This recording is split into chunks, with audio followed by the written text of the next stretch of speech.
Halo sahabat inovasi, jumpa bersama saya Ika Oktavianti dari Badan Penelitian dan Pengembangan Daerah Provinsi Sumatera Selatan dalam acara One Day One Innovation. Satu hari, satu inovasi, tiada hari tanpa inovasi. Sahabat inovasi, saat ini inovasi menjadi sebuah keharusan. Dunia terus berubah sehingga kita harus lebih adaptif dan inovatif. Untuk menginspirasi, kami hadir dengan para inovator hebat dengan inovasi-inovasinya dalam acara One Day One Innovation. Telah hadir bersama kami di sini seorang inovator yang juga seorang guru ya dari SMA Indo Global Mandiri IGM Palembang. Selamat datang pada Ibu Muntas SPD. Selamat datang Ibu ke podcastnya kami nih. Iya. Kabarnya gimana? Akhir-akhir ini. Alhamdulillah. Ya. Anak-anak sekolah masih daring ya? Iya, masih daring. Masih daring. Jadi tapi Bu gurunya tetap datang ya ke sekolah? Iya, tetap datang ke sekolah.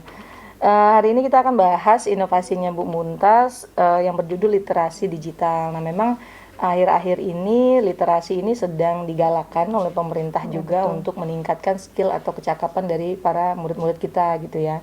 Untuk agar di masa depannya mereka lebih terampil gitu ya dalam baca tulis dan memanfaatkan teknologi digital kalau dari judulnya gitu. Nah, bisa dijelaskan nggak Bu Muntas apa yang dimaksud dengan literasi digital itu? Oke, baik. Terima kasih sebelumnya.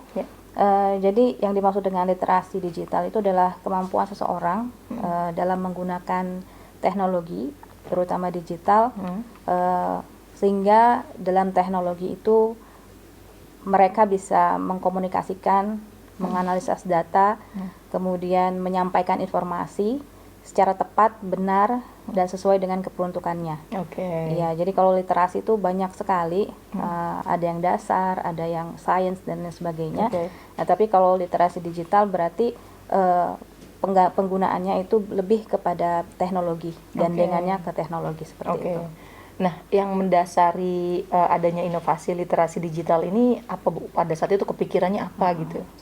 Oke, sebenarnya kalau boleh cerita nih ya, awalnya itu memang karena kebutuhan sekolah. Awal-awalnya ketika diterapkannya kurikulum 2013 dan terutama ketika direvisi terus itu ya, dan muncullah konsep tentang kecakapan hidup abad 21. Nah, yang paling mendasar itu adalah kemampuan anak dalam bidang literasi dan numerasi. Nah, dan kemudian karena salah satu yang menjadi poin mendasar dalam K13 itu, maka kami dari mungkin semua sekolah juga ya mulai concern kepada kegiatan literasi. Nah, awal-awalnya sih memang literasi itu sangat dasar sekali. Hanya misalkan membaca 15 menit pagi gitu ya, yang dasar-dasar sekali, ataupun kegiatan literasi yang ada di pembelajaran ketika guru mengajar. Nah, namun seiring dengan sejalan kayaknya apalagi tingkat SMA itu rasanya kurang cocok kayaknya kalau misalkan selalu bermain di tingkat dasar gitu kan ya. Dan kemudian takutnya, khawatirnya anak-anak yang sudah mulai remaja itu kurang tertarik dengan kondisi yang seperti itu ya, karena biasanya literasi itu selalu dianggap hanya baca dan tulis aja. Betul, membosankan gitu ya. Iya, betul seperti itu. Nah, maka kami dari pihak sekolah berusaha untuk menyajikan sesuatu yang berbeda ke anak-anak, bahwa sebenarnya literasi itu luas sekali, dan kira-kira apa sih yang menarik gitu ya untuk anak-anak remaja gitu, dimana sekarang mereka itu adalah temennya gadget dan lain sebagainya. Maka kami berinovasi bagaimana literasi itu benar-benar berdampingan dengan mereka dan gak asing. Makanya kami mendampingkan dengan salah satu jenis dari literasi, yaitu literasi digital gitu ya. Nah, dari segi manfaatnya sendiri atau kan tadi kalau tujuannya kan udah disebutkan gitu, salah satunya biar anak-anak nggak asing gitu ya, atau tidak bosan. Biasanya kan kita baca tulis, baca buku gitu kan. Kalau ini lebih menyesuaikan dengan zamannya mereka gitu ya. Nah, kalau dari manfaatnya sendiri seperti apa Bu? Manfaatnya luar biasa ya. Jadi sebenarnya literasi digital di SMLTGM itu setidaknya 2 tahun terakhir yang mulai awalnya itu bisa jadi 4 tahun yang lalu kami sudah mulai merintis. Tetapi semenjak pandemi itu mulai lebih hidup gitu kan ya, karena memang teknologi udah seperti teman kita sehari-hari ya. Nah, jadi kalau manfaatnya sangat besar sekali, terutama untuk anak-anak gitu. Ternyata dari zaman dulu tuh yang kita rasa anak-anak itu tidak punya potensi, dengan adanya teknologi ternyata mulai kelihatan gitu ya. Mereka lebih bisa ngomong gitu ya. Kemudian kayaknya kalau misalkan dulu literasi itu hanya baca puisi, tentu nggak semua orang bisa ya. semua orang mau gitu. Tetapi ketika literasi itu kita hubungkan dengan podcast misalkan, kemudian baca berita, kemudian ngevlog, ya. Kemudian kalau cerpen tuh kayak jadul banget gitu kayaknya. Tetapi ketika cerpennya kami bentuk dalam digital, ya, dalam bentuk flyer, kemudian ada animasinya dan lain sebagainya, kemudian bisa diposting, ya. Nah, itu menjadi lebih semarak dan ternyata mereka bisa sangat menerimanya dengan bahagia gitu ya. Dan berlomba-lomba. Jadi kalau misalkan dulu tuh kesannya anak-anak itu tidak terlalu suka dengan kegiatan literasi, ternyata enggak juga. Ketika sudah dikemas dengan teknologi gitu. Malah mereka lebih kalau sudah kita arahkan ke arah yang mereka suka, mereka berkompetisi untuk berkreativitas sebaik-baiknya gitu ya.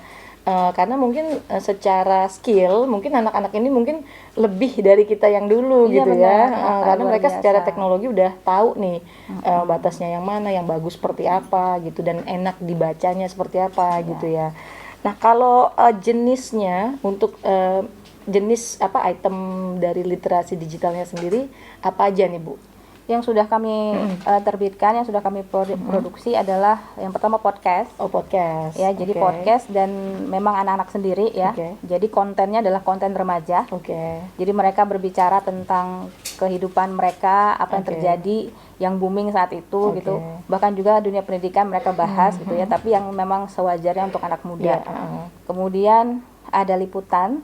Ya, jadi sebulan sekali anak-anak itu membuat berita yang terjadi di SML 3M gitu ya, dan kemudian mereka publish, dan semuanya itu adalah anak-anak, mulai dari teknisinya, kemudian hostnya seperti Mbak ini misalkan itu semuanya siswa, bahkan produksinya mereka, ya, jadi editing video dan lain sebagainya mereka.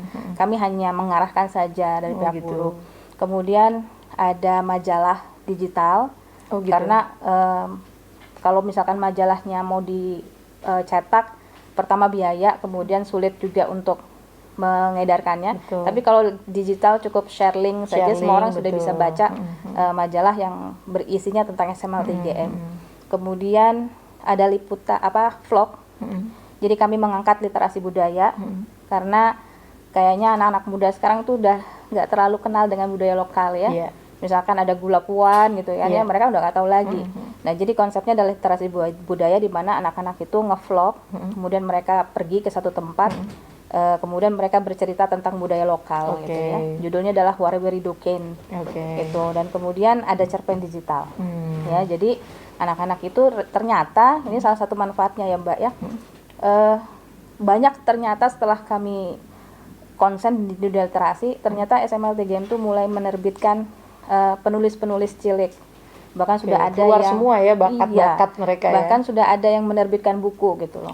Sudah 2 tahun ini punya generasi gitu, dan setiap tahun selalu dicari gitu. Dan itu mungkin salah satu dari manfaat setelah kami menggiatkan literasi digital, karena setiap minggu itu kami minta setiap anak dalam setiap kelas tuh digilirin mereka store cerpen, ya, kemudian nanti diedit sama tim literasi. Jadi cerpen yang menarik untuk dibaca, jadi dalam bentuk flyer-flyer gitu, kemudian di-share di media sosial. Gitu. Nah, ini kategori anaknya kelas 1 apa kelas berapa? 9 ya? 10. 10, 11, 12. Nah, berarti dari mulai kelas 10 itu udah mulai dirintis gitu ya.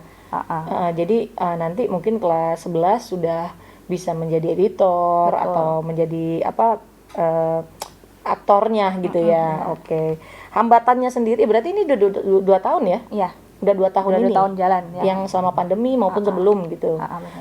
Kalau hambatannya sendiri dari inovasi ini apa? Selain dari mungkin ada anak-anak yang juga nggak terlalu berminat atau bukan di sana bidangnya gitu. Kalau hambatan itu tergantung kita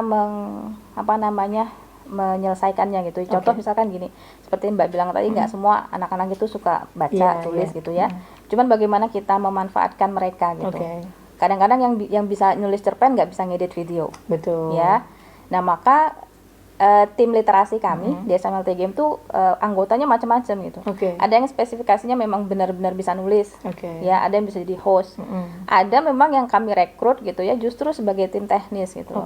Jadi mereka punya kapasitas sebagai tim teknis, bikin video, editing dan lain sebagainya. Nah itu kami blended jadi satu, kemudian jadi satu tim sehingga bisa memproduksi berbagai macam produk literasi digital. Produknya. Ya, gitu. dan masalah hambatan. Mungkin masalahnya ketika pandemi adalah kesulitan mobilitas ya, terutama izin dari orang tua misalkan untuk bisa hadir. Kadang-kadang memang selama ini cukup memuaskan karena mereka juga bisa kerja dari rumah. Misalkan literasi digital itu semuanya koneksinya dari rumah aja, jadi tinggal tagih semuanya via WA grup gitu kan ya, kemudian kirim dan lain sebagainya, kemudian dipublish gitu ya, tanpa harus ketemu. Tapi ada kegiatan-kegiatan misalkan ngevlog kan harus harus tempatnya gitu ya, harus on track gitu kan ya. Nah kegiatan-kegiatan yang seperti itu kadang-kadang ada kendala, walaupun nggak terlalu ya. Ada beberapa anak-anak walaupun mereka termasuk orang tuanya open, tapi ada saatnya orang tuanya khawatir gitu ya, nggak boleh datang gitu. Nah itu bisa jadi satu hambatan, tinggal kami bagaimana ya udah diganti aja seperti itu. Itu berarti secara teknisnya gitu ya, teknis pelaksanaan. Tetapi dari dukungan, support sekolah itu seluruhnya lancar gitu. Alhamdulillah nggak ada halangan yang berarti. Nah, sahabat inovasi, ngomong sama Bu Muntas enak ya. Jadi kita penjelasannya itu bisa langsung ngerti. Makanya anak-anak muridnya juga mungkin langsung nyambung apa yang inovasi literasi digitalnya cepat menyerap ke anak-anaknya gitu. Kesan dan pesannya Bu untuk kemudian kalau rencana pengembangannya kayak apa nih ke depannya? Kalau sekarang kan udah mungkin ada beberapa jenis yang sudah ada produk yang udah dilaksanakan gitu ya. Nah, tapi kalau misalnya kita bicara untuk 1 tahun atau 2 tahun ke depan tuh rencana pengembangannya seperti apa? Rencana ke depan kami udah punya podcast kan ya, yang berlalu seperti cerita tadi ya. Nah, ini mulai mengembangkan sayap karena ingin memberdayakan.